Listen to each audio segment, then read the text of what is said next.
Welcome, everybody, to another episode of Strife's Sanctum podcast. My name is Citizen Strife, and this week, another, I would say, just short and easy review, and that being Arte. So, Arte was a show, and I've had this happen before, where I watch a few episodes and I don't really get it.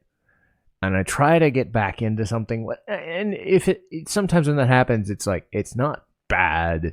It's just maybe not what I'm looking for at the time. And I think this was one of those. Like I got around 4 to 5 episodes, so this is about halfway through, and I just like, But then I rewatch it earlier this year, and then I thought, all right, I get it. I don't hate it. I don't really love it, but I think it's good enough. And I've said that before, and I might have made this point. Sometimes you just want a show that works.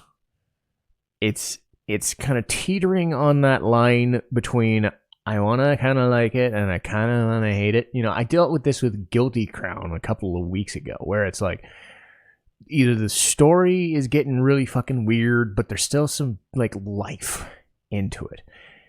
There's a feel that I'm getting from it that makes me not want to quit. I get the same feeling from Classroom of the Elite in the same way. I'm liking it because there's just something about it that's not working, but I know that there's still something there that is doing it. That really, for me, is kind of the difference between something that I want to give a good chance and keep going, you know, because there are shows that will just die off after a while and not be as great. You know, because that'll happen all the time. But then there are shows, I would say this about like Ascendance of a Bookworm, where I've rewatched that and was like, okay, this is better than I remember, but I'm never going to go like, oh my god, this was like the best thing I ever saw. Arte was that, but worse. If I'd put it in perspective, it's kind of like Snow White with red hair. It's just the way it's going to be. It works the way it's going to be. And it never gets any better. It never gets any worse. It just stays at a good level. If you're invested in the characters and the story, you got it. You're not going to get anything spectacular. You're not going to get anything shitty. You're just going to get something that goes 12 episodes and gone. If it were like 24, I don't think I would have enjoyed it. But given that the standard now is to release things in 12 episodes, 13 episodes, and be done with it and see what happens, by and large, you have to be a very rare situation where you get the 25, 26 episode situation ever again. Arte was just enough of a good thing. And that's fine, you know. And a lot of these reviews lately have been the just good enough. And that's kind of where I'm at when it comes to reviewing him, because there's not really anything wrong. Because sometimes you're looking for sometimes I'm looking for things that exist to nitpick. Because it's easier to nitpick things because they gnaw at you. But when there's something that is just like, no, there's nothing wrong with this. It's just fine. So I want to advertise and enjoy the fact that there was something that was there that I gravitated to. And for me, it was really Arte as the character. Her name was on it, so obviously the show would be about her. And this fell in line with Ray Liotta in a Duke's Mansion, Snow White and red hair. The idea that a single female with a lot of gumption and a lot of like smarts and thought processes made it through on her own and didn't really get held back by things. Same way I would say Ascendance works, but Ascendance has a few other things going for it that it's trying to do, which is why it's a bigger show. But again, I've seen a lot of this lately where they've taken the female perspective and they've said, okay, we're taking the gender equality thing, turning it on its head a little bit, and this one particularly, the same thing with Snow White and red hair, was you're a woman, you shouldn't be doing this. This is a thing. What I found annoying was that is really the only bone of contention the show has to play. That's the only card it would ever play. And I got it the first time. I understood it the first time.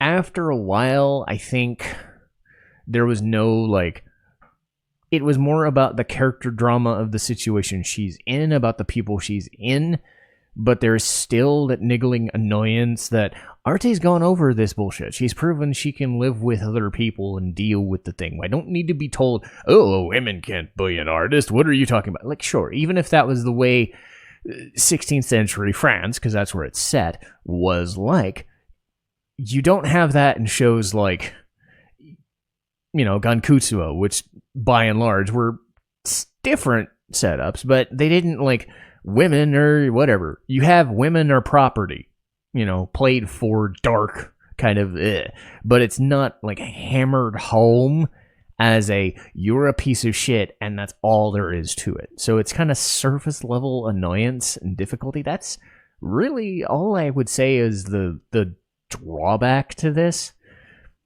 is that you get that over and over. But that is why Arte still works. So, Arte as a character, Arte Spalletti, voiced by Felicia Angel, who's Emmy in Devil is a Part-Timer, speaking of shows that were good and then fell off a cliff, and then Miku Nakano in Quintessential Quintuplets, you know, she plays Arte really spirited, really nice, really happy, and trying to buck the trend. Her family is like lower class nobility in 16th century France, and she's trying to get they're trying to pawn her off for a dowry or something like that to keep their family name intact. That kind of nobility bullshit. You know, it's the name value of an heiress, whatever bullshit. Arte spends her time drawing and says she wants to make it as an artist.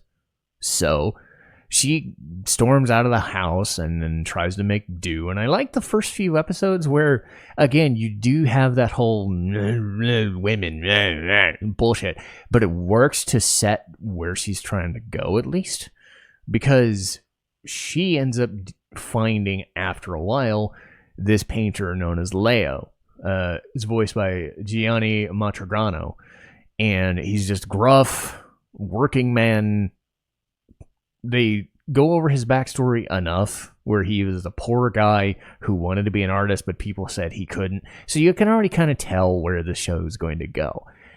Two people who sort of kind of get that vibe off each other that this guy's a gruff son of a bitch, but he's earnest and is really talented, trying to impart wisdom on this well-off heiress who is determined as all hell to not be this well-off nobility chained down.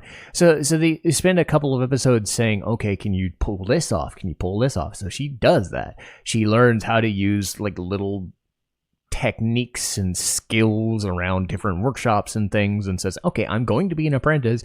Try and fucking stop me. First few episodes, you start seeing these people going around her where they think they're being nice, but they're just being insulting. Where, oh, let me help you with that. Let me do this because it's like something for you know, that phrase, oh, you're strong for a woman, or you play well for a girl, you know, or like the Kanji Tatsume thing, like, you're a dude, why are you sewing? You know, why are you a guy? Why don't you act like a guy? That sort of thing in an opposite fashion. So you can already see that contentious vibe there. If that is the sort of thing that would drive you absolutely insane after a while, then yeah, the show's kind of After a while, it stops. But those first few interactions with main characters, that's really where the setup is. I'd say the second half of the show is more about Arte trying to figure out, is she good enough to be on her own without being with Leo? And she ends up being courted by this guy Yuri, voiced by Doug Airholes, who's Squall in like the second and third Kingdom Hearts games. So his job is to find somebody not only to paint portraits, but also to act as a person of like etiquette for this just annoying bitch niece of his.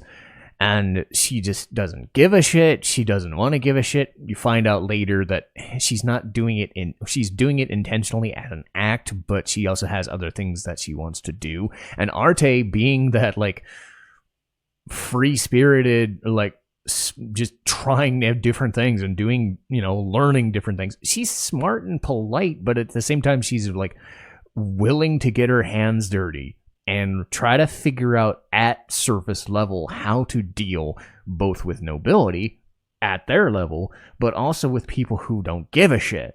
So you can kind of see both sides. She's playing both sides of this power structure and does it pretty well in a goofy way. The part that makes Arte work is that she is a bit of an oddball. She's a bit of a clumsy idiot, but she doesn't come across so stupid that it's almost, how does she even function?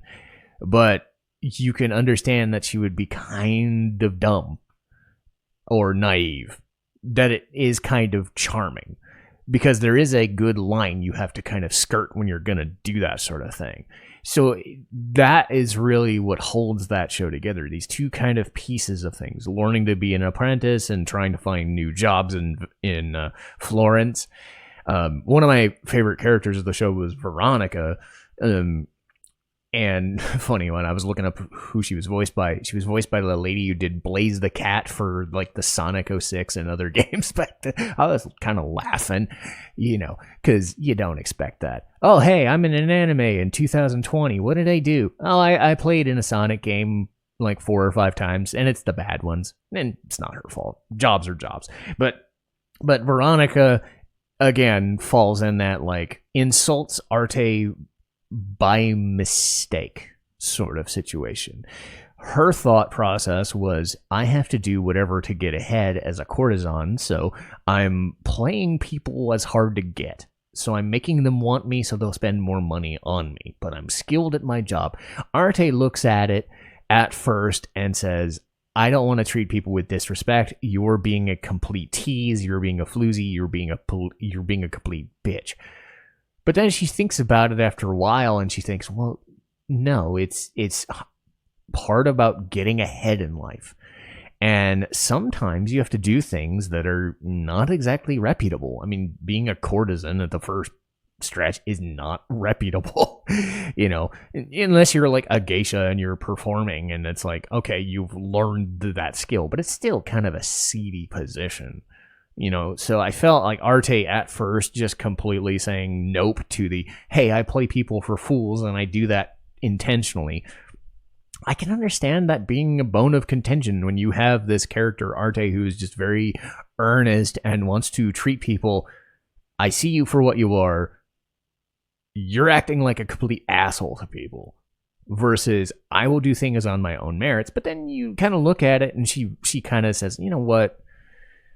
I realize you're doing it to succeed. I shouldn't have presumed. So there is that like politeness involved.